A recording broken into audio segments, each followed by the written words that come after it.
오늘 말씀은 하나님을 본받으라 라는 거의 두 번째 시간이에요. 1절에서부터 14절까지인데 너무 길어서 두 개로 나눠서 지금 말씀을 전합니다. 지난번에 뭐 얘기했냐면 본받으라, 흉내를 내라 그런 얘기였죠. 그래서 영어로 이게 뭐라고 그랬어요? 이미테이터라고 얘기했잖아요. 네. 이미테이션 그런 거 짝퉁 얘기하는 거 아니에요? 그런데 여기 이거는 지금 그런 의미가 그게 아니에요. 짝퉁이다, 가짜다 이걸 말하려는 게 아니고 모방하고 흉내내어 살아야 된다. 누구를? 하나님을.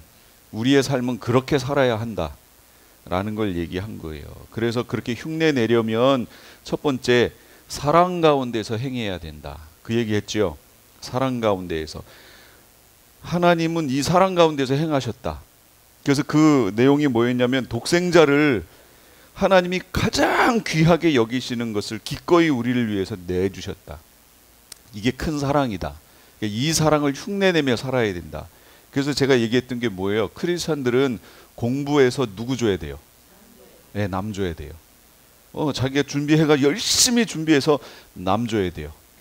그 다음에 돈 열심히 벌어서 누구 줘야 돼요? 절 줘야죠. 남 줘야 돼요. 남 주는 삶 살아야 돼요. 이 크리스찬들의 삶이 이거란 말이에요. 하나님이 가장 귀한 거를 정말로 아끼는 건데 이 귀한 거를 우리에게 주셨잖아요. 이거 본받아야 된다고. 그러니까 우리도 그렇게 해야 된다고 지난번에 얘기했었죠. 그 다음에 또 하나님을 본받으려면 불순종했던 죄인의 생활을 버려야 된다. 그러려면 어떻게 해야 되느냐? 감사하는 말을 하셔야 된다는 거예요. 이것이 옛날에 옛 불순종했던 생활들을 점점 버리게 만들어요. 자꾸 감사거리를 찾고 감사하는 그 말을 계속 하셔야 돼요. 더러운 말, 음행의 말, 탐욕의 말, 누추하고 어리석은 말 뭐 이런 거 다 버리라고 그랬죠. 희롱의 말 이런 거. 그리고 이렇게 옛날 것들을 생활을 버리려면 어떻게 해야 되냐면 속지 말아야 돼요. 분명히 속지 말아야 된다고 얘기했어요. 그래서 제가 이런 얘기 했었어요. 과거 완료형의 구원을 말하며 현재 진행형의 구원을 무시해도 미래 완료형의 구원에는 아무 상관없다. 지금 이해하셨어요? 이 내용을? 다시요. 구원은 과거 완료가 있고 현재 진행이 있고 미래 완료가 있잖아요. 처음 듣는 얘기 같아? 있어요. 과거 완료형의 구원을 말하며 계속해서 말하며 현재 진행형의 구원을 무시해도 한마디로 삶을 맘대로 살아도 미래의 완료형, 미래에 결정될 그 구원에는 아무 상관없다. 믿음으로 구원 얻는 거지 현재 이거 행위는 아무 중요치 않다. 구원에 아무 영향력을 미치지 않는다. 그래도 나는 구원은 이루어진 거다. 이렇게 얘기하는 거 여러분 이거 기독교 안에 있는 최고의 거짓말이에요. 진짜로. 이게 지금 기독교 안에 들어와 가지고요. 기독교를 이원론으로 바꿔놓은 거예요. 믿음으로 구원 얻는다면서 행함은 필요 없는 것처럼 만들어버렸어요. 이게 이원론이죠. 그러니까 왜 이렇게 됐는 줄 아세요? 여러분은 이제 들었어요. 뭐냐면 예수님 오셨을 당시에 알렉산드리아에 필로라는 사람이 있다고 그랬잖아요. 이 사람이 헬라 철학의 눈으로 성경을 보자 이렇게 만들었던 사람이라고 그랬잖아요. 헬라 철학은요 이원론이에요. 영은 고상하고 귀하고 이런 거고 육은 속되고 더럽다. 이게 전제 조건이에요. 헬라 철학에. 그래서 영과 육을 분리한 거예요. 세 개가 달라요. 완전히 달라요. 이원론이에요. 이 눈으로 성경을 보자라는 거예요. 그게 알렉산드리아 학파가 했던 일이에요. 그 영향력에 쭉 받아온 게 필로, 그 후로 받은 게 클레멘트, 오리겐, 그 다음에 결국은 누가 나왔어요? 어거스틴까지 왔다는 얘기예요. 그래서 대체 신학이 나왔다고 그랬잖아요. 그러니까 여러분 이 관점으로 성경을 보니까 그 당시에 뭐가 생겼냐면 영지주의 이단이 생겼다고 그랬잖아요. 그 영지주의 이단이 뭐냐? 헬라 철학의 눈으로 성경을 보자. 이게 영지주의예요. 영지주의. 영은 고상하고 거룩하고 구별된 거. 육은 더러운 거, 어차피 더러운 거. 그러니까 구원은 어떻게 얻는 거냐? 영지로 얻는 거다. 영적인 지식으로 얻는 거지 육은 상관없다.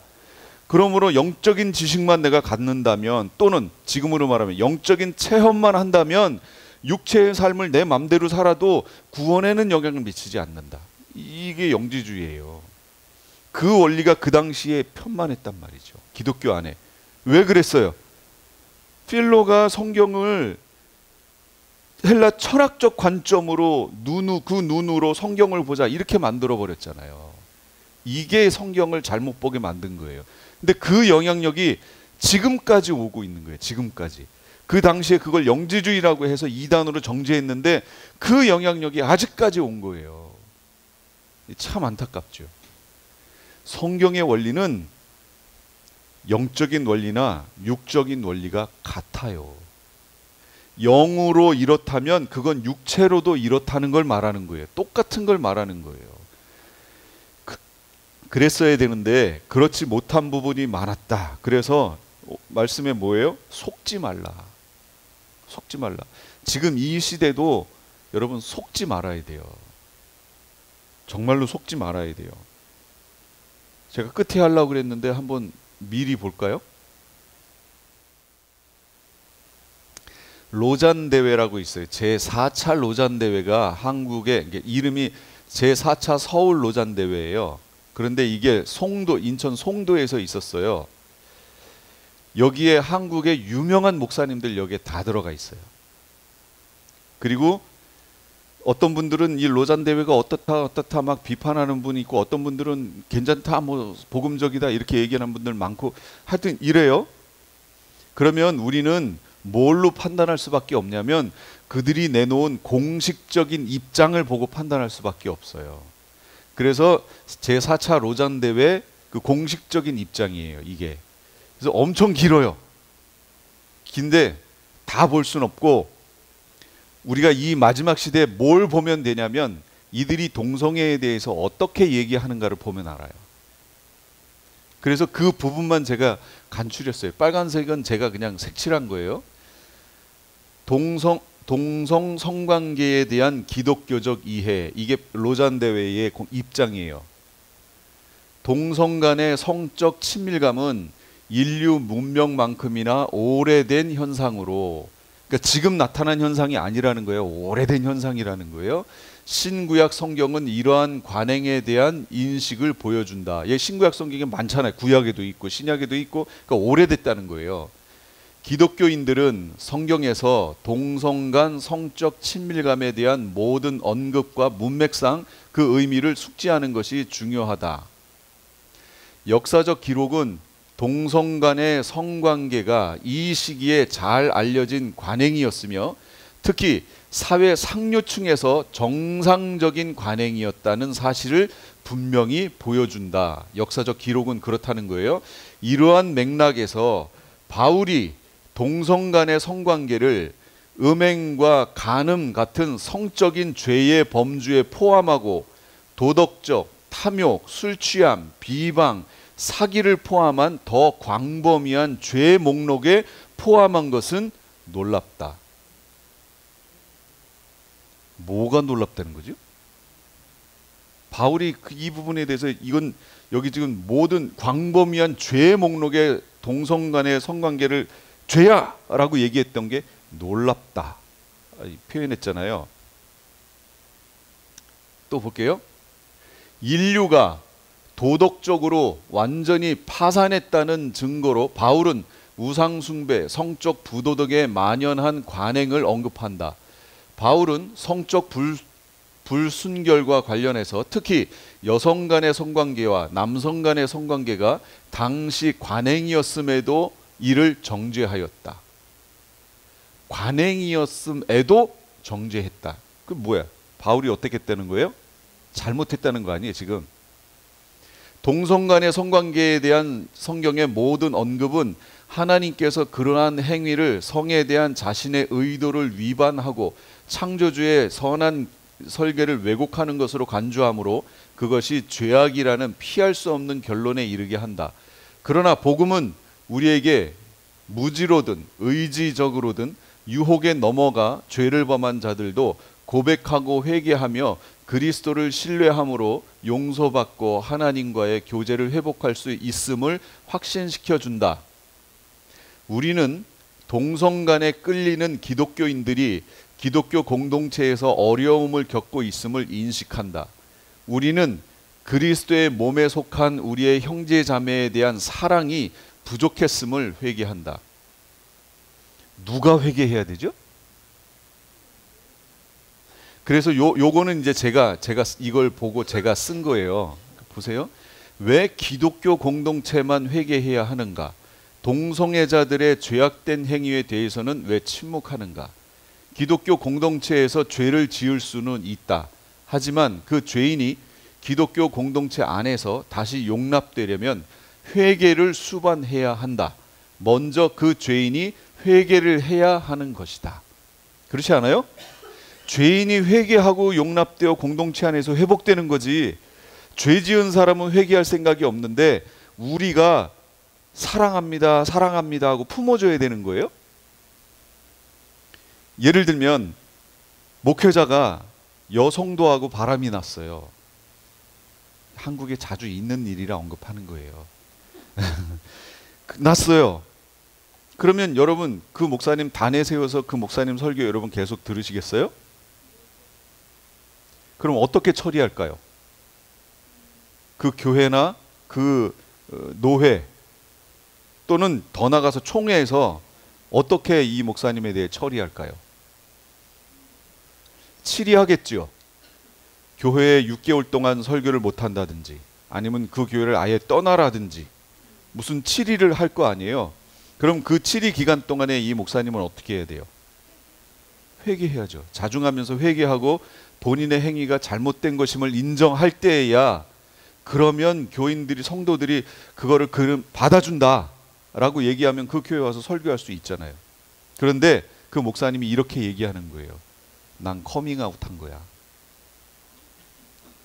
나 그렇게 한 거 내가 솔직하게 그냥 커밍아웃 한 거야. 나 죄 아니야. 그거 죄 아니야. 커밍아웃 한 거야. 그러니까 여러분은 저를 사랑해야 돼요. 이게 맞아요, 여러분? 지금 동성애 관련된 게 그 꼴이라니까요, 지금.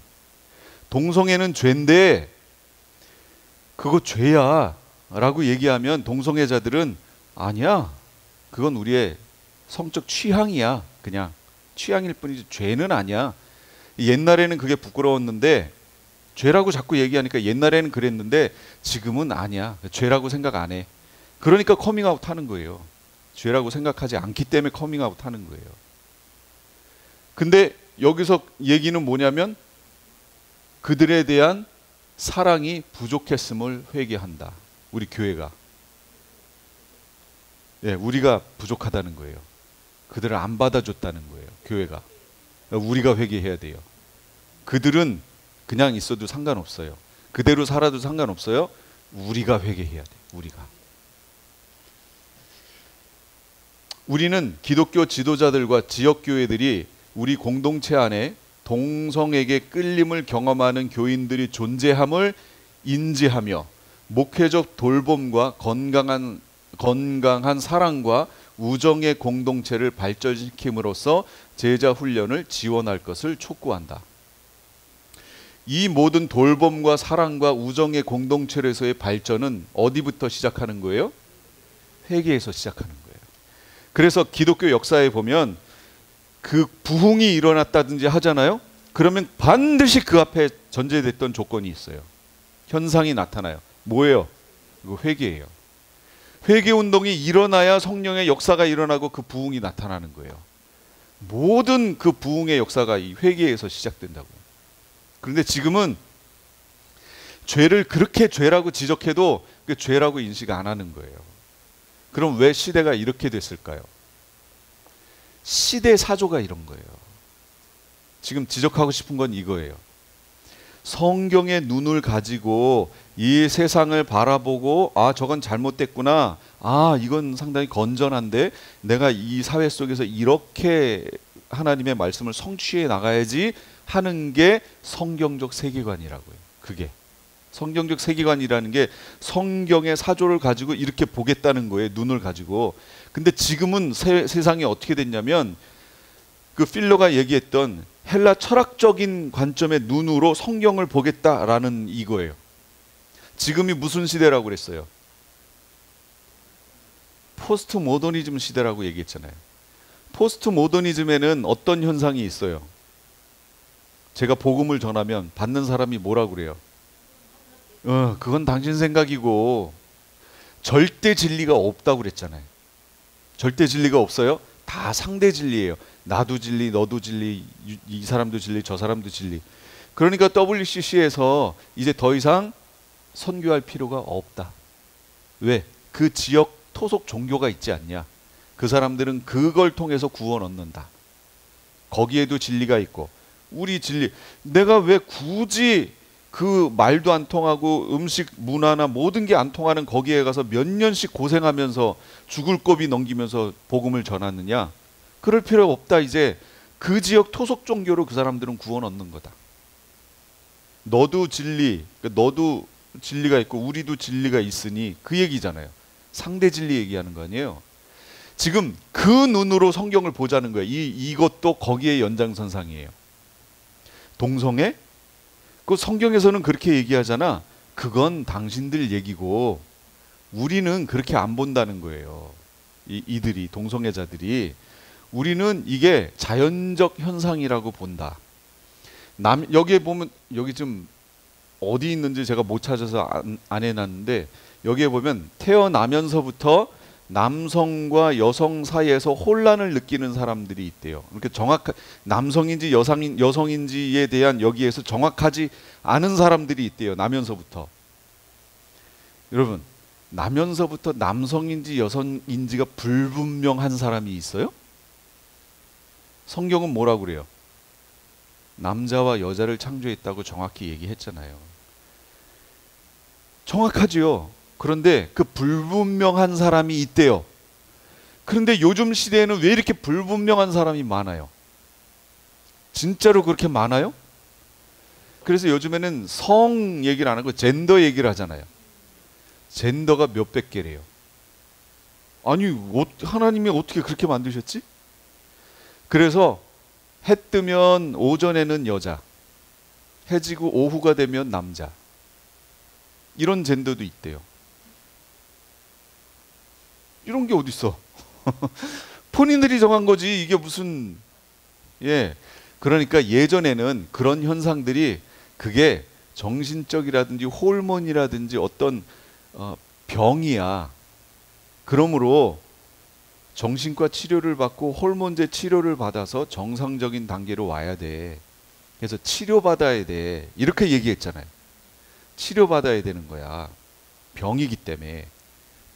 근데 요즘에는 차별금지법 아시죠? 그게 통과돼 가지고요. 그들을 치료해야 된다고 얘기하면 안 된다는 거예요. 그냥 그게 정상이라고 놔둬야 된다는 거예요. 치료해야 돼 이렇게 얘기하면 차별금지법에 걸리는 거예요. 제가 차별한 거예요. 차별. 근데 이게 한국에서도 통과되려고 그래요. 지금. 그래서 기도하셔야 돼요. 이거 통과되면 안 됩니다. 정말로 안 돼요. 이게 로잔 대회의 모습이에요. 근데 여러분이 잘 아시는, 여러분이 정말로 관심 있게 설교 들으셨던 그런 분들이 여기 다 포함되어 있어요. 그러니까 지금이 얼마나 미혹의 때인지 아시겠죠? 어떤 사람의 이름, 그 교세, 그 저런 대회의 크기, 참가자들, 여러분 이런 거 보시고 미혹되시면 안 된다고 얘기하는 거예요. 그래서 지난주에 봤던 속지 말라, 마귀의 자녀와 함께 참여하지 말라, 속지 말아야 돼요. 자, 이제 오늘 본론으로 와서 하나님을 닮으려면 어떻게 해야 되느냐? 빛 가운데서 행하래요. 빛 가운데서 행해야 된대요. 왜냐? 우리가 뭐라고 여기 성경에서 얘기했어요? 주 안에서 우리가 빛이기 때문에 그래요. 그런데 예전에는 어땠어요? 우리가 예, 전에는 어둠이었으나 지금은 주 안에서 빛이다. 그럼 어둠이 주는 이미지하고 빛이 주는 이미지가 어때요? 어둠, 깜깜해요.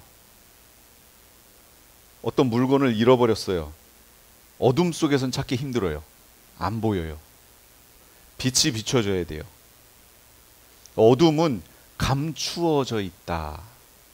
어둡다, 깜깜하다, 안 보인다. 그리고 죄악에 대한 그런 내용들이 주로 어디서 나타나요? 어두울 때 나타나요. 그래서요, 이게 여기 계신 분들도 어둠 속에 딱 들어가면 남들이 안 본다. 그래서 죄의 어떤 요소들이 스멀스멀 속에서 이렇게 꿈틀꿈틀 하는 걸 느끼게 돼요. 어두움은 그런 효과가 있어요. 빛은 뭐예요? 밝게 드러낸다. 다 드러낸다. 예, 의롭다. 이런 이미지를 줘요. 옛날에는 우리가 어둠이었어요. 무슨 얘기냐면 숨기고 어둠 속에서 죄악을 저지르고 막 이랬단 말이에요.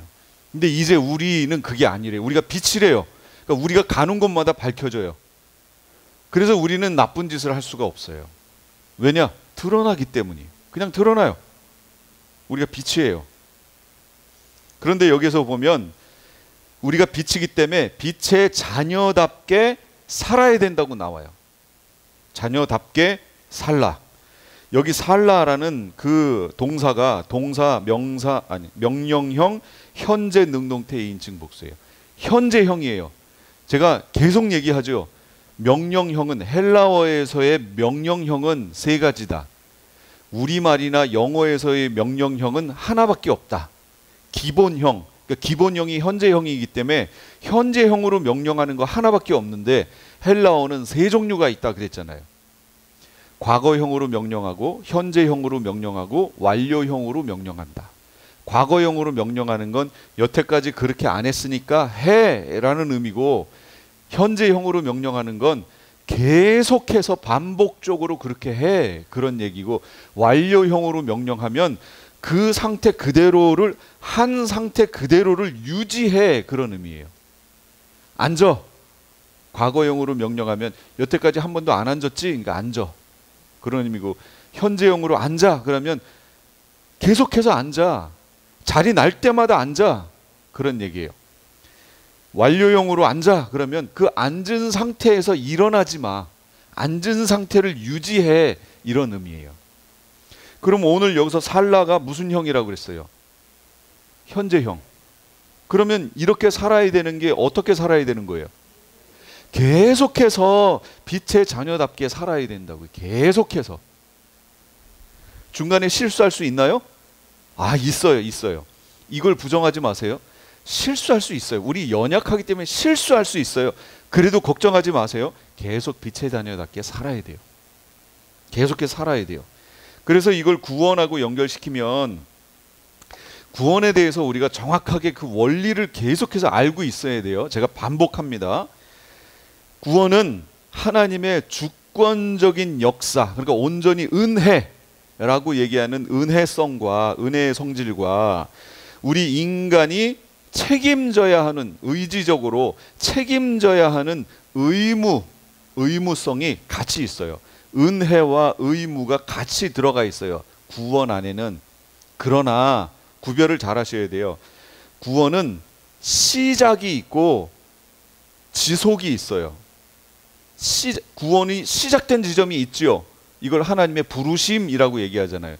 이거는 온전히 하나님의 은혜의 결과예요. 여기엔 우리의 어떤 의지적인 제가 아멘 했으니까 구원받았죠 이렇게 얘기할 수 없다라는 거예요. 그건 이미 구원받았음을 우리의 입술로 고백하게 하시는 현상인 거지, 내가 아멘 했기 때문에 구원 얻은 건 아니라는 거예요. 그러니까 이런 오해 하시면 안 돼요. 사형리나 이런 거 가지고 막 전도하다가 어떤 사람한테 다 했어요. 설명하고, 자 이제 당신께서 영접하셔야 됩니다. 어떻게 하시겠습니까? 자 그러면 이거 누구한테 물은 거예요? 그 사람한테 의지적으로 아멘 할 겁니까? 하고 물어본 거잖아요. 그러면 구원이 시작될 때 그 사람이 아멘 하는 의지적인 결단이 들어갔네요. 그런데 그게 아니고, 이 사람이 만약에 그때 아멘 하잖아요. 그러면 그 사람은 이미 구원을 받았던 거예요. 그 받은 것을 아멘이라고 하는 고백으로 이 겉으로 표현한 거예요. 표현한 거지, 아멘 했기 때문에 구원을 얻은 건 아니라는 거예요. 예. 바람이 임의로 불매, 자기 마음대로 불매, 어디로 와서 어디로 가는 것을 알지 못하는 것처럼 성령으로 난 사람들은 다 그렇다. 성령이 언제 들어왔어요? 예, 바람이 임의로 부는 것처럼 성령으로 난 사람도 똑같다고. 언제 성령이 내 안에 오셔서 그 복음을 받아들이게 했는지 모른다고요. 그런데 뭘 보면 안다고요? 나무가 흔들리는 걸 보면 안다고. 이 나무가 흔들리는 현상이 뭐냐? 그게 내가 의지적으로 아멘 한 게 바로 그 현상이라고. 이게 왜 그렇게 됐어요? 성령의 바람이 이미 불었기 때문에 그 사람이 그 현상으로 아멘 하게 되는 거예요. 아멘을 했기 때문에 구원 얻은 게 아니고, 하나님의 은혜가 그냥 강권적으로 역사했기 때문에 그 사람이 마음이 그냥 뻥 하고 열려가지고 은혜가 쑥 들어가 버린 거예요. 그래서 거부할 수 없는 은혜라고 얘기하는 겁니다. 이해가 되셨어요? 예. 시작은 그래요. 하나님의 은혜예요. 그런데 그 안에서 살아가는 거는요, 내 의지가 거기 포함되죠.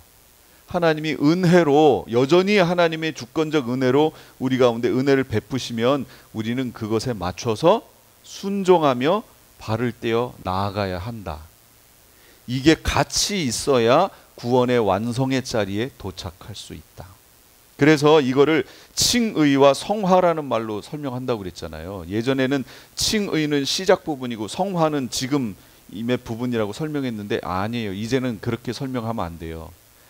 칭의를 우리가 구원받는 순간으로 얘기할 때는 어떻게 설명하는 거냐면, 칭의의 과거적 단계, 그래서 하나님과의 언약의 관계로, 어떻게 언약 관계를 뭐 하는 거예요?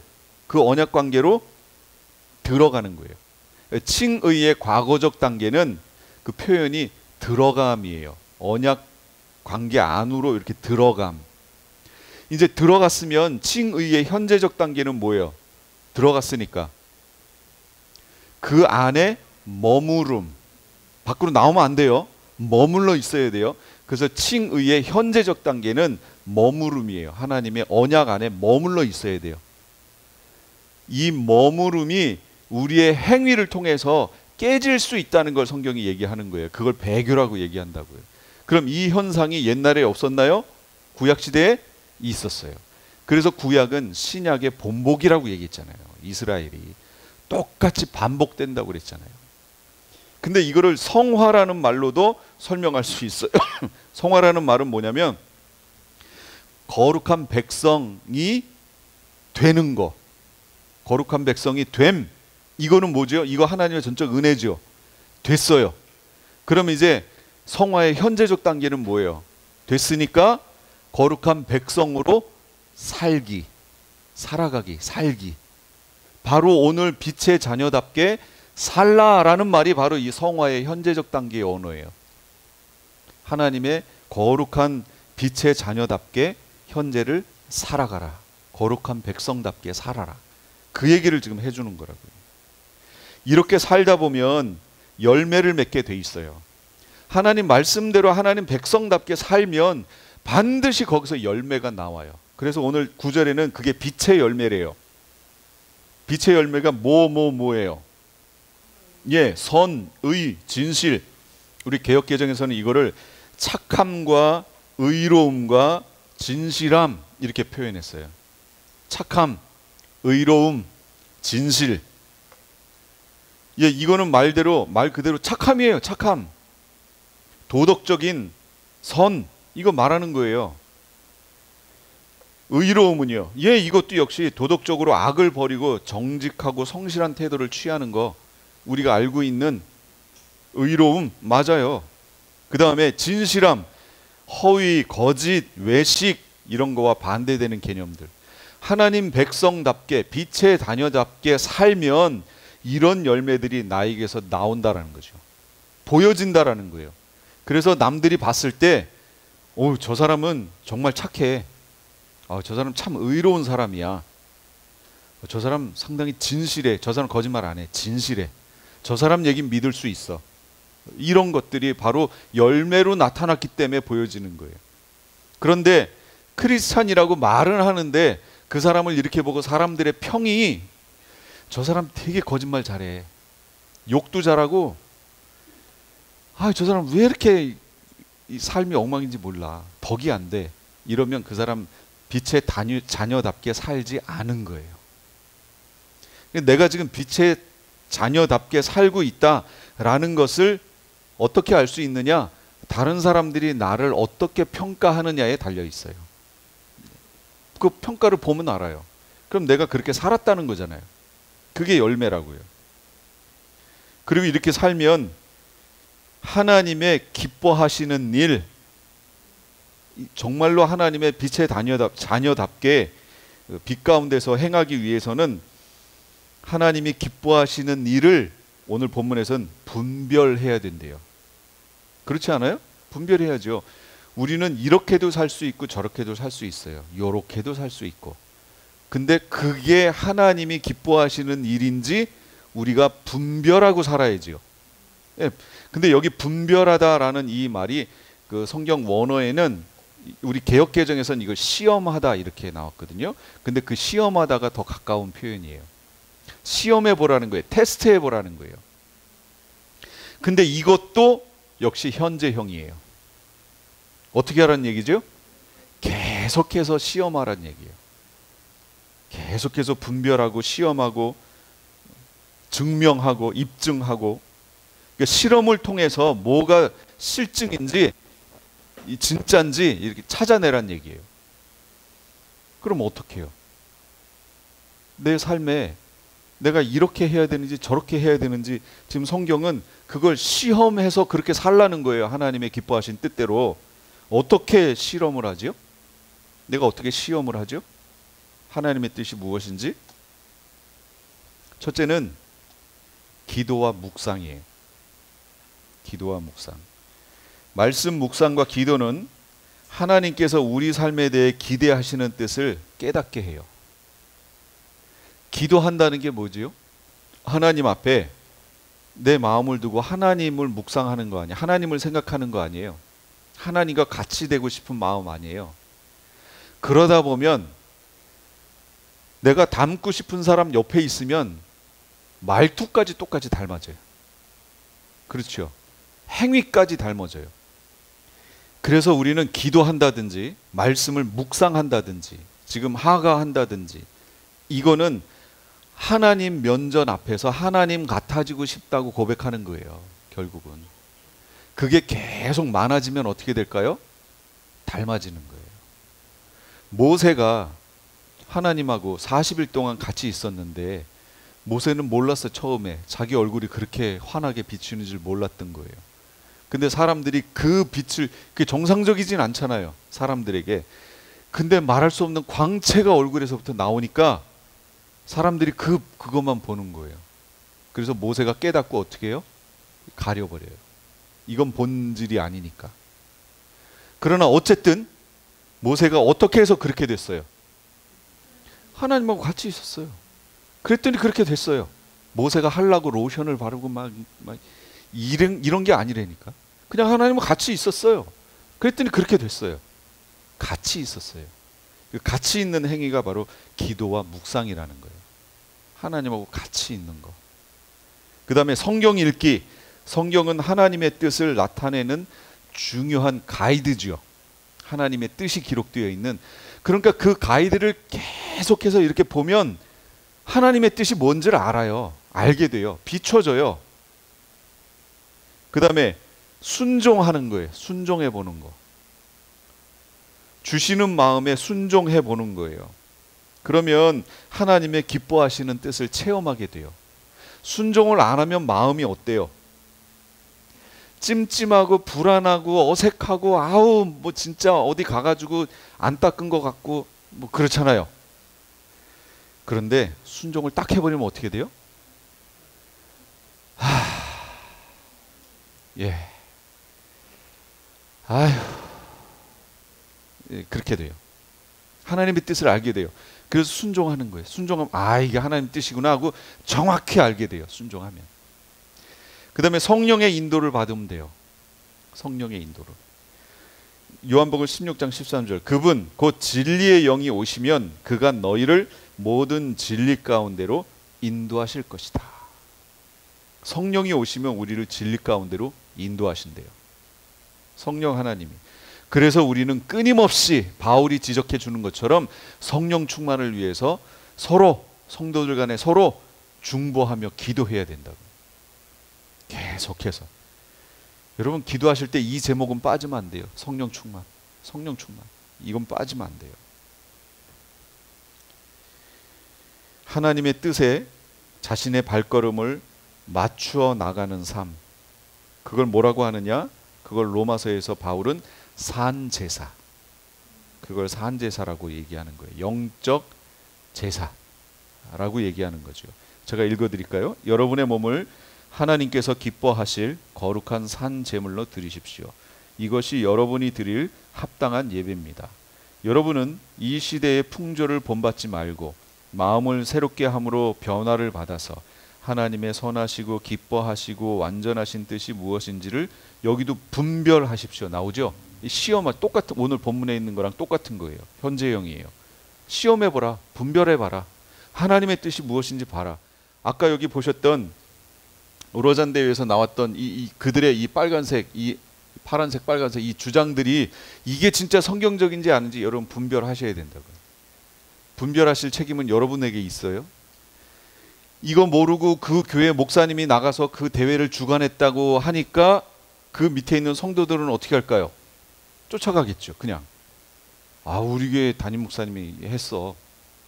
쫓아가겠죠. 그래서 지금 있는 이 배교에 그 기독교 안에 있는 배교의 무리들이 있어요. WCC, WEA 그리고 여기 있는 로잔 대회 같은 이런 것들이에요. 시작은 그럴듯하게 했다니까요. 처음에는. 근데 여러분 이단의 뜻이 뭐라고요? 끝에 가서 이렇게 싹 꺾인 거 그게 이단이라고 그랬잖아요. 시작은 잘 했어요. 그런데 이게 잘 유지됐으면 좋겠는데 이게 시대적 사조 여기 오늘 이거 로마서 12장에도 여러분은 이 시대의 풍조를 본받지 말고 하잖아요. 본받지 말라고. 시대의 사조의 눈으로 성경을 보는 게 아니에요. 성경의 눈으로 시대를 바라보고 그게 잘못됐다고 지적하고 말씀 안에 바로 세워야 되는 거지. 시대 풍조의 눈으로 성경을 보면요. 아니 이 시대가 얼마나 바뀌어왔어요. 그럼 성경 해석이 계속 바뀌게요? 구원의 교리가 계속 바뀌라고요? 말도 안 되는 얘기죠. 성경이 오직 진리임을 믿습니다. 이것으로 이 세상을 보라 그 얘기예요. 지금 성경은 뚜렷하게 그렇게 바울이 지적하고 있는데 여기 아까 로잔 대회에서 뭐라고 그래요? 놀랍다. 정말 놀랍도다. 어떻게 그 유명하다고 하는 목사님들이 거기 포함되어 있는데 성경 해석을 그렇게 하느냐라는 거죠. 정말 놀랍습니다. 놀라운 일이 지금 벌어지고 있는 거예요. 11절 마지막 절에 어둠의 일에 참여하지 말고 책망하라. 책망하라. 이게 빛 가운데 행하는 거예요. 어둠의 일에 참여하지 말래요. 어둠의 일, 이게 골로새서 1장 21절에 악한 일이라고 그러고 갈라디아서 5장 19절엔 육체의 일이라고 얘기하고 히브리서에서는 죽음의 일이라고 얘기해요. 이 일들은 어둠 가운데서 행해지는 거예요. 그런데 이것을 책망하래요. 어떻게 책망하죠? 우리가 어떻게 이걸 책망하죠? 그 일에 참여하지 말고 책망하래요.